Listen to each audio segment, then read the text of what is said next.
नमस्कार, मैं डॉक्टर मोनिका डूंगरवाल आज अपने इस वीडियो में जल घुलनशील विटामिन की शुरुआत करने जा रही हूँ। जल घुलनशील विटामिन्स में दो विटामिन आते हैं। एक आता है विटामिन बी कॉम्प्लेक्स, जिसके अंतर्गत काफी सारे विटामिन्स आते हैं। ग्रुप ऑफ विटामिन्स होने के कारण ही इसे बी कॉम्प्लेक्स नाम दिया गया है। साथ में जो एक और विटामिन इसके अंतर्गत आता है वो आता है विटामिन सी। आज जिस बी कॉम्प्लेक्स से हम शुरुआत करने जा रहे हैं वह है थायमीन, या जिसे विटामिन B1 भी कहा जाता है। तो आज हम बात करेंगे थायमीन के ऊपर कि क्या कार्य है इसके हमारे शरीर में और इसकी कमी से क्या रोग हो जाते हैं। थायमीन, जिसे विटामिन B1 भी कहा जाता है, कि इसकी कमी से बेरी रोग हो जाता है। टकाकी नामक जो एक चिकित्सक था उसने सबसे पहले 1885 में यह पता लगाया कि बेरी नामक जो रोग है भोजन में किसी एक तत्व की अनुपस्थिति के कारण से हो रहा है। यानी हमारे भोजन में कोई एक न्यूट्रिएंट की कमी है जिसके कारण से यह रोग हो जाता है। 1897 में आई जकमैन ने मुर्गियों को पॉलिश किए हुए चावल खिलाए। जब उन्होंने मुर्गियों को ये पॉलिश्ड राइस खिलाए तो उन मुर्गियों में बेरी रोग के समान लक्षण दिखे। जब उन्होंने इन्हीं मुर्गियों को या इन्हीं पक्षियों को चावल की ऊपरी भूसी खिलाई या चावल का ऊपरी भाग खिलाया तो वो स्वस्थ हो गए। अर्थात चावल के ऊपरी भाग में कोई ऐसे तत्व हैं जो कि इस रोग को ठीक कर सकते। उपरोक्त शोधों एवं प्रयोगों के आधार पर यह निष्कर्ष निकाला गया कि पॉलिश किए हुए चावलों में किसी तत्व की कमी होती है जो नाड़ी संस्थान को प्रभावित करता है, परंतु चावल की ऊपरी परत में रक्षात्मक तत्व पाए जाते हैं और यह जो रक्षात्मक तत्व है ये रोग से रक्षा प्रदान करते हैं। इसके बाद सन 1926 में डोनात ने चावल की ऊपरी परत से थायमीन के रवे को अलग कर लिया। 1931 में विंडोज ने विटामिन B1 को खमीर से पृथक किया। अब हम बात कर रहे हैं विटामिन B1 की रासायनिक विशेषताओं के ऊपर। थायमीन जो है जल में पूर्ण रूप से घुलनशील होता है, परंतु अल्कोहल में आंशिक रूप से घुलनशील पदार्थ है। यह रंगहीन सफेद रवेदार पदार्थ होता है जो कि अम्लीय माध्यम में स्थिर होता है, अर्थात नष्ट नहीं होता है। ताप तथा क्षार की स्थिति में यह जो पदार्थ है वो नष्ट हो जाता है। स्वाद एवं गंध में यह खमीर की तरह से ही देखने को मिलता है। अब हम बात कर रहे हैं बच्चों थायमीन के कार्यों की। इसमें सर्वप्रथम कार्य है थायमीन का हमारे शरीर में वृद्धि में सहायक। थायमीन शारीरिक वृद्धि एवं विकास में महत्वपूर्ण भूमिका निभाता है। यह विटामिन जो होता है भूख को बढ़ाता है और जब भूख बढ़ती है तो निश्चित ही पर्याप्त मात्रा में आहार ग्रहण किया जाता है, जिससे शरीर को सभी पोषक तत्व उचित मात्रा में मिलते हैं और शरीर की वृद्धि होती है। अर्थात जब हम पूर्ण रूप से पर्याप्त मात्रा में भोजन को लेंगे तो वह हमें पोषक तत्व देने का कार्य करेगा, और अगर हमें सभी पोषक तत्व मिल रहे हैं वो भी पर्याप्त मात्रा में उचित मात्रा में मिल रहा है तो नेचुरली शरीर की वृद्धि एवं विकास जो होता है वह अच्छे से हो पाएगा। यानी थायमीन जो है इनडायरेक्ट वे में हमारे शरीर की वृद्धि और विकास में मदद करता है। अब हम बात कर रहे हैं इसके सेकंड फंक्शन की, जो कि है कार्बोहाइड्रेट के उपापचय में मदद करना। थायमीन जो होता है यह हमारे शरीर में एक कोएंजाइम बनाता है।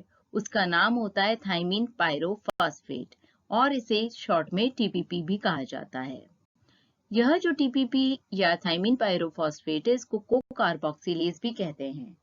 यह जो है कार्बोहाइड्रेट, वसा और प्रोटीन इन तीनों के ही उपापचय में मदद करता है। और इसके कुछ एग्जाम्पल्स यहाँ दिए हुए हैं, जैसे कि उपापचय में एक बीज का प्रोडक्ट होता है पायरुविक अम्ल। इस पायरुविक अम्ल को जो एसिटाइल कोएंजाइम ए में कन्वर्जन होता है वह टीपीपी की उपस्थिति में ही होता है। यानी पायरुविक अम्ल का जो है एसिटाइल कोएंजाइम ए में जो कन्वर्जन है उसके लिए थायमीन पायरोफॉस्फेट जरूरी होता है।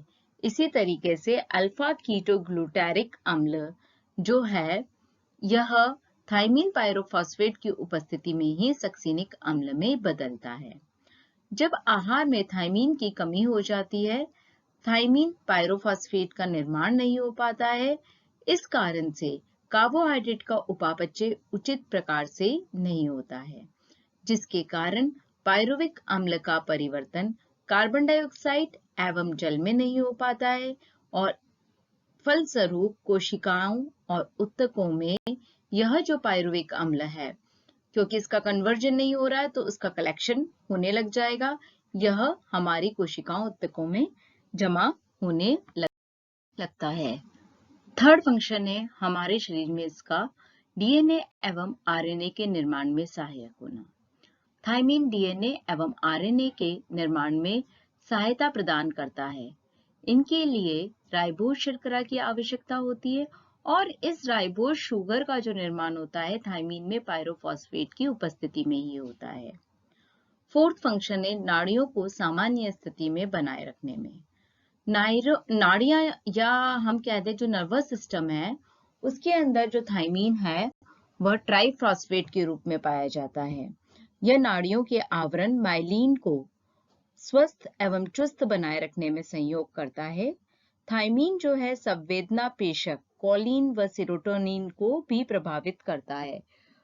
नाड़ी संवेदक का मतलब होता है या नाड़ी संवेदना पेशक का मतलब होता है बच्चों कि न्यूरोट्रांसमीटर, मतलब नर्व के अंदर जो मैसेजेस एक जगह से दूसरी जगह पे जाते हैं वो इन्हीं के द्वारा जाते हैं। थायमीन की कमी के कारण जो नर्व्स की चारों ओर माइलिन शीट होती है, मस्तिष्क है, सुषुम्ना नाड़ी है, मतलब स्पाइनल कॉर्ड है, गैंग्लिया है आदि की कोशिकाएं नष्ट होने लगती है तो नाड़ी संस्थान में विकृतियां उत्पन्न होने लग जाती है। यानी उनकी सामान्य स्थिति को बनाए रखने के लिए थायमीन एक बहुत ही जरूरी न्यूट्रिएंट होता है। नेक्स्ट फंक्शन है रक्त में पायरुविक अम्ल की मात्रा को नियंत्रित करना। हमारे ब्लड के अंदर या हमारे शरीर में जो पायरुविक अम्ल की मात्रा है इसको नियंत्रित करने का कार्य भी थायमीन के द्वारा किया जाता है। जब व्यक्ति में थायमीन की कमी नहीं है या शरीर में पर्याप्त मात्रा में थायमीन उपस्थित होता है तो रक्त में 0.4 से लेके 0.6 मिलीग्राम प्रति 100 ml ब्लड में पायरुविक अम्ल प्रेजेंट होता है। परंतु किसी भी कारण से जब शरीर में थायमीन की कमी हो जाती है उस समय पर यह जो पायरुविक अम्ल है इसकी मात्रा 0.4 0.6 से बढ़कर 2 से 4 मिलीग्राम प्रति 100 ml ब्लड में हो जाती है और इतनी बढ़ी हुई जो मात्रा होती है वह हमारे स्वास्थ्य के लिए नुकसानदायक होती है। अर्थात थायमीन जो है पायरुविक अम्ल की मात्रा को नियंत्रित करने का कार्य करता है। नेक्स्ट फंक्शन है श्वेत रक्त कणिकाओं की रोगाणु भक्षण क्षमता में वृद्धि करना। थायमीन जो है हमारे ब्लड में उपस्थित श्वेत रक्त कणिकाएं या WBC या व्हाइट ब्लड सेल की जो भक्षण क्षमता होती है, रोगाणु भक्षण क्षमता, उसको बढ़ाने में मदद करता है। नेक्स्ट फंक्शन है पाचन क्रिया में सहायता प्रदान करना। वैज्ञानिकों ने कई शोधों के द्वारा पता लगाया है या निष्कर्ष निकाला है कि थायमीन जो है वह पाचन तंत्र और आंतों के सुचारू रूप से कार्य करने के लिए बहुत जरूरी होता है। इस विटामिन की कमी हो जाने पे पाचन क्रिया का कार्य जो होता है वह धीमा पड़ जाता है और भूख में कमी आ जाती है, व्यक्ति कम खाने लग जाता है। आंतों में कई बार विकार उत्पन्न होने लग जाते हैं, उसकी जो श्लेष्मिक झिल्ली है या लाइनिंग्स है वह नष्ट हो जाती है, घाव पड़ जाते हैं और रोग प्रतिरोधक क्षमता जो होती है व्यक्ति की वो नष्ट हो जाती है और इस कारण से कई सारे रोगाणु जनक जीवाणुओं का आक्रमण बढ़ जाता है। नेक्स्ट और लास्ट फंक्शन है भीतरी अंगों को स्वस्थ व क्रियाशील बनाए रखना। थायमीन जो होता है हमारे शरीर के जो भीतरी अंग है उनको स्वस्थ व क्रियाशील बनाए प्रदान करता है। ये कोशिकाओं को शक्ति प्रदान करने का कार्य भी करता है। अभी हमने देखा कि थायमीन के हमारे शरीर में क्या कार्य है। अगर किसी भी कारण से शरीर में थायमीन की कमी हो जाती है तो क्या रोग उत्पन्न होते हैं, इसको अब हम देखें। हम बात कर रहे हैं थायमीन की कमी के प्रभाव पे। थायमीन की जब भी हमारे शरीर में कमी हो जाती है बच्चों, तो एक रोग हो जाता है और इस रोग का नाम होता है बेरी-बेरी रोग। इस रोग के जो मुख्य लक्षण हैं वो यहाँ बता रखे हैं। थकान, घबराहट, काम में अरुचि, अस्थिरता, चिड़चिड़ापन, निराशा, गुस्सा, भूख में कमी, वजन में कमी आदि लक्षण दिखने लगते हैं। ये जो लक्षण है आपस में बच्चों इंटर रिलेटेड है। जैसे भूख में कमी आएगी तो नेचुरल है वजन कम होगा, क्योंकि व्यक्ति कम खाना खाएगा, जिससे व्यक्ति को थकान भी होती है, घबराहट भी होती है। शरीर में जब एनर्जी का लेवल लो है तो काम में अरुचि भी आती है, साथ में अस्थिरता, चिड़चिड़ापन, निराशा भी उत्पन्न होती है। इसके साथ साथ जो है रोगी का जो पाचन स्थान है वो भी प्रभावित होने लगता है और रोगी को अपच और कब्ज की शिकायत रहने लगती है। कई बार नींद न आना, सांस फूलना आदि लक्षण भी देखने में आते हैं। पैरों की जो मांसपेशियां होती है उसमें तनाव, साथ में तलवों में जलन होने लगती है या रहने लग जाती है। इस समय पर मुख्य रूप से हृदय व तंत्रिका तंत्र प्रभावित होते हैं। हृदय की जो मांसपेशियां होती है, इन मांसपेशियों में भी कमजोरी आने लग जाती है, हार्ट का साइज बढ़ जाता है और कई सारी प्रॉब्लम्स देखने में आती है। इसके अलावा भी हमारे शरीर के कुछ भागों में सूजन यानी वाटर डिपोजिशन या जिसे इंग्लिश में एडिमा कहा जाता है, उसकी शिकायत रहने लगती है। लक्षण के आधार पे देखें हम इस बेरी-बेरी रोग को, तो इसको 3 प्रमुख प्रकारों में बांटा गया है। वह है शुष्क बेरी-बेरी, आर्द्र बेरी-बेरी और पाल बेरी-बेरी। शुष्क बेरी-बेरी जिसे कि ड्राई बेरी-बेरी भी कहा जाता है और आर्द्र बेरी-बेरी जिसे कि वेट बेरी-बेरी भी कहा जाता है, यह वयस्कों में देखने को मिलता है। सबसे पहले हम बात करेंगे शुष्क बेरी-बेरी की। शुष्क बेरी-बेरी जो रोग होता है, ये तंत्रिका तंत्र संबंधी विकार पैदा करता है या इसमें तंत्रिका तंत्र संबंधी विकार पैदा होते हैं हमारे शरीर में। मांसपेशियां क्षीण होकर नष्ट हो जाती है। हाथ पैर जो होते हैं वह सूख कर कांटे के समान हो जाते हैं। चलने में व्यक्ति को कठिनाई होती है, साथ में शरीर कंकाल की तरह से दिखता है। हाथ पैरों की जो नाड़ियां होती है उसकी संवेदनशीलता नष्ट हो जाती है। मतलब जो आप फील करते हैं, जैसे आपको कुछ चुभा आपने फील किया, आपको ताप फील होता है, आपको दर्द फील होता है, वो संवेदनाएं जो होती है वो कम होने लग जाती है या नष्ट हो जाती है। पैर जो होते हैं वो सुन्न हो जाते हैं, चलने फिरने में बहुत अधिक कठिनाई आने लग जाती है। व्यक्ति को चलने फिरने में कठिनाई आने के कारण से वो लंगड़ा कर चलने लगता है और बिना सहारे के वो चल नहीं पाता है। इसके अलावा चिड़चिड़ापन, भुलक्कड़पन, आत्महत्या का बार बार विचार आना, नाड़ी संस्थान में विकृति आ जाना, ऐसे कई सारी चीजें उस व्यक्ति में देखने को मिलती है। अब हम बात कर रहे हैं आंध्र बेरी-बेरी की। इस रोग का मुख्य लक्षण हृदय रोग एवं सूजन होता है। सूजन प्रारंभ में पैरों में ही होती है बच्चों, मतलब पैरों से स्टार्ट होती है, धीरे धीरे ये ऊपर की तरफ बढ़ती है हमारे बॉडी में, यानी पेट पे बढ़ेगी, हाथों में आएगी, गर्दन पे आएगी, चेहरे पे आएगी। इस तरीके से इस सूजन की बढ़ोतरी होती जाती है।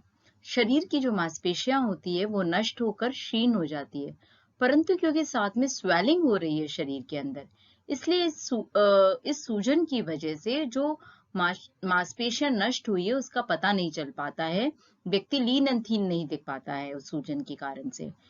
हृदय कमजोर, निर्बल, दुर्बल हो जाता है। हृदय की जो पेशियां यानी हार्दिक जो पेशियां हैं वो कमजोर हो जाती है और हार्ट की जो गति है, हृदय की जो गति है उसमें अस्वाभाविक परिवर्तन आ जाते हैं। कभी बहुत तेज चलने लग जाती है हार्ट बीट्स, कभी कम हो जाती है। साथ में सांस लेने में कठिनाई आने लग जाती है। हृदय का आकार जो होता है वह बड़ा हो जाता है। रक्त का दबाव जो है यानी ब्लड प्रेशर जो है वो बढ़ जाता है। नाड़ी की गति यानी पल्स रेट है ना, वह जो होती है वो तीव्र हो जाती है।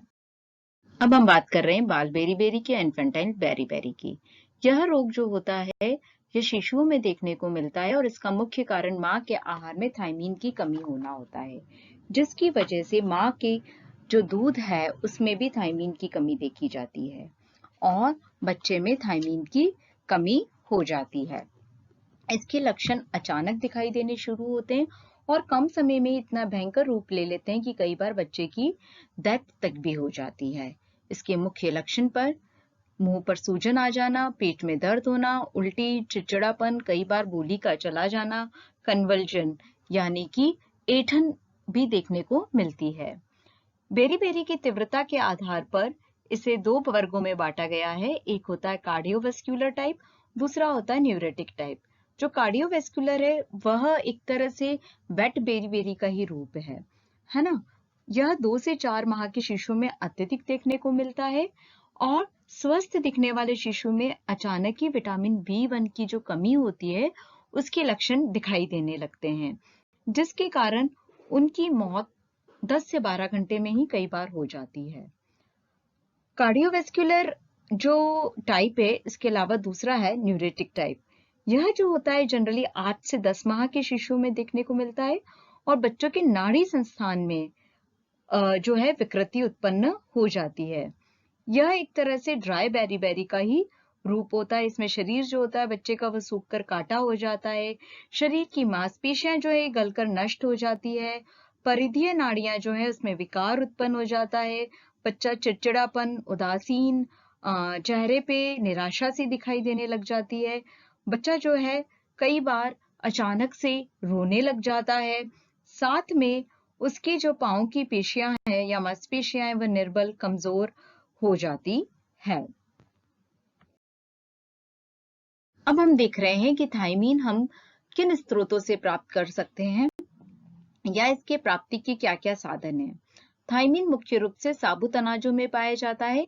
इसके अलावा हाथ का कूटा हुआ चावल, चावल की भूसी, दालें, खमीर, हरी सब्जियां, फल, सूखे मटर, मांस, मछली, यकृत आदि में यह उपस्थित होता है। सोयाबीन और मूंगफली इसके अति उत्तम साधन होते हैं।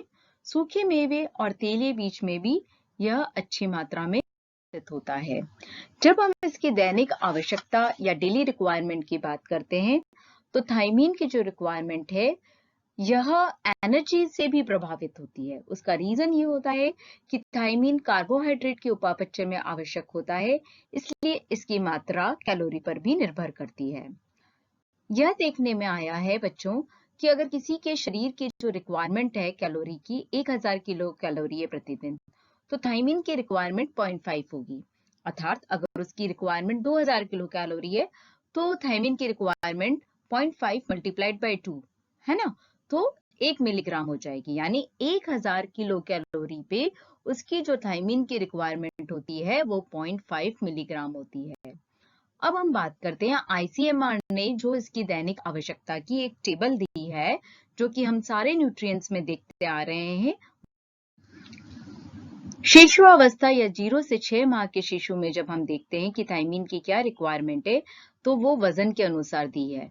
वो है 55 माइक्रोग्राम प्रति किलो वजन के हिसाब से। जितना बच्चे का वजन होगा उतना हम 55 से मल्टीप्लाई करके और थायमीन की रिक्वायरमेंट निकाल लेंगे। इसी तरह से 6 से 12 माह के जो बच्चे की रिक्वायरमेंट है वो है 50 माइक्रोग्राम प्रति किलो शरीर भार के अनुसार। 1 से 3 साल के बच्चे की जो रिक्वायरमेंट है वो 0.6 मिलीग्राम है। 4 से 6 साल के बच्चे की जो रिक्वायरमेंट है वो 0.9 है। 7 से 9 साल का जो बच्चा है उसकी जो रिक्वायरमेंट होती है वो 1 है। इसी तरीके से 10 से 12 साल में क्योंकि लड़के और लड़कियों की ग्रोथ पीरियड अलग अलग है तो उनकी एनर्जी की आवश्यकता अलग अलग है, इसलिए इनकी थायमीन की आवश्यकता भी अलग अलग होती है।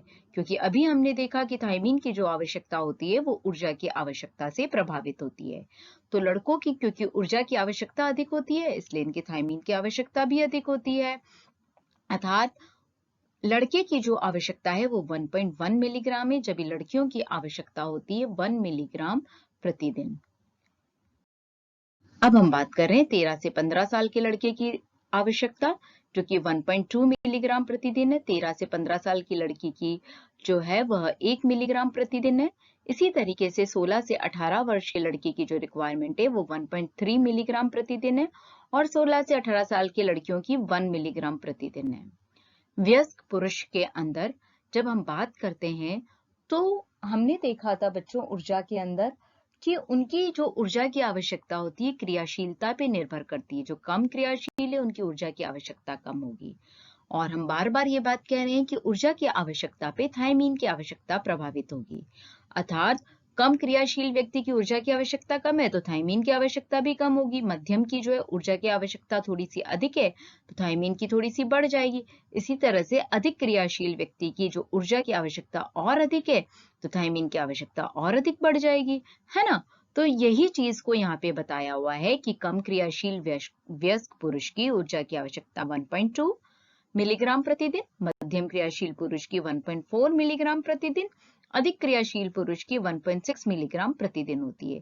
इसी तरह से वयस्क महिला की जो रिक्वायरमेंट है वो 0.9 मिलीग्राम प्रतिदिन, मध्यम क्रियाशील महिला की रिक्वायरमेंट 1.1 मिलीग्राम प्रतिदिन और अधिक क्रियाशील महिला की रिक्वायरमेंट 1.2 मिलीग्राम प्रतिदिन होती है।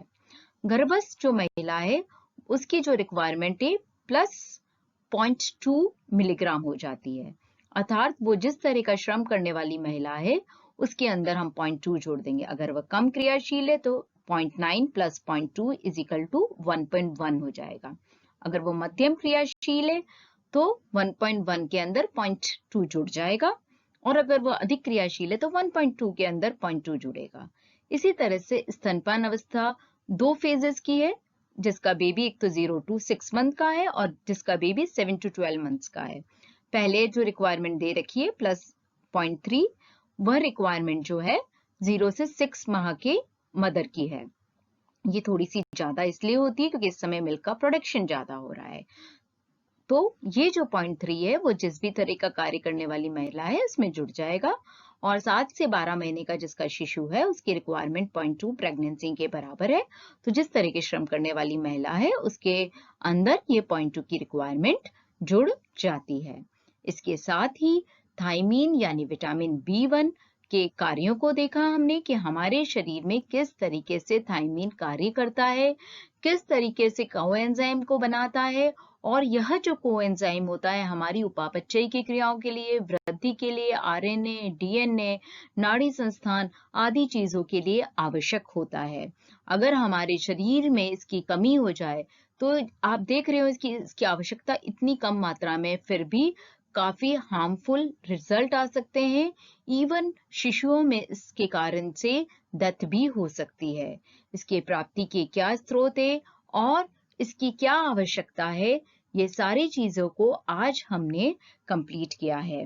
नेक्स्ट वीडियो में बच्चों हम आगे के जो वाटर सॉल्युबल विटामिन हैं, विटामिन B2, नियासिन, उन चीजों के ऊपर बात करेंगे। इसके साथ ही विटामिन B1 या थायमीन हमारा कंप्लीट होता है।